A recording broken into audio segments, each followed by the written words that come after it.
Welcome to the Eagle. This is Bailey Brown. I'm here with Miss Karlyn Fedora. She's here to introduce her book, One-Way Ticket on the Orphan Train.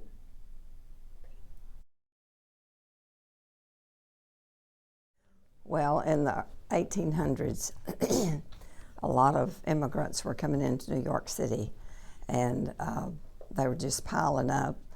They couldn't speak English, they couldn't get jobs, and so many children were abandoned on the streets. So you had all these children on the streets starving, stealing food so they could exist. And in the 1800s, Charles Brace decided this was a real problem to have all these abandoned children. So he decided that he would have trains that would come across America, and he would stop at these different towns and let farmers take the children for free. And so that started, and there were at least 250,000 children that came across from New York City across America on these trains. So Giuseppe Manzoni, his mother came to America, and I don't know, she might have been here a couple of years and got pregnant. I don't think she was married. We don't know anything about her. But when he was 6 months old, she took him to the orphanage and left him. So when he was about 2.5 years old, in my story he's older than that, but he was about 2.5 years old, they put him on one of the trains, and he ended up in Caldwell, Texas. And so they changed his name from Giuseppe Manzoni to Joe Fedora, the woman who adopted him.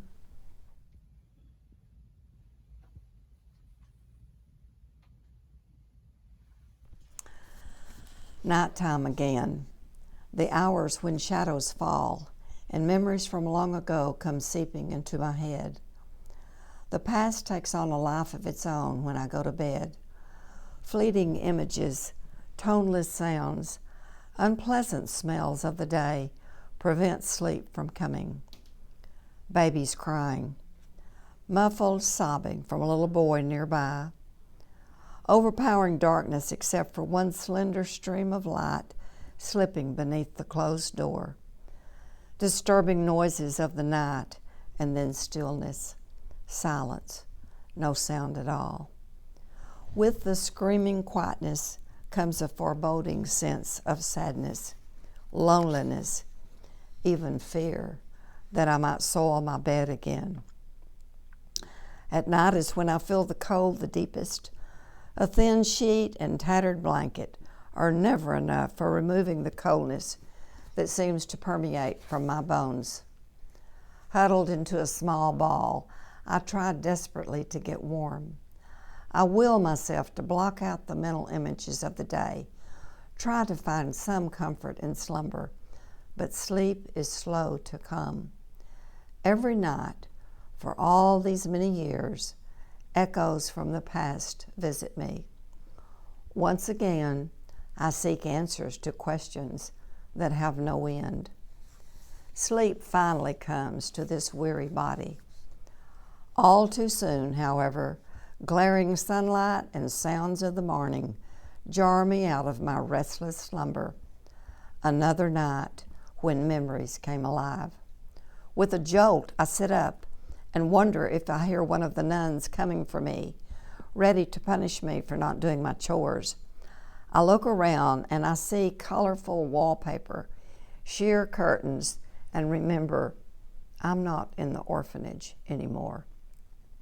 Soundless sadness has always been a part of my life. This is something I discuss with no one. It is difficult and painful to put into words this empty feeling, this void, this hole that never gets filled.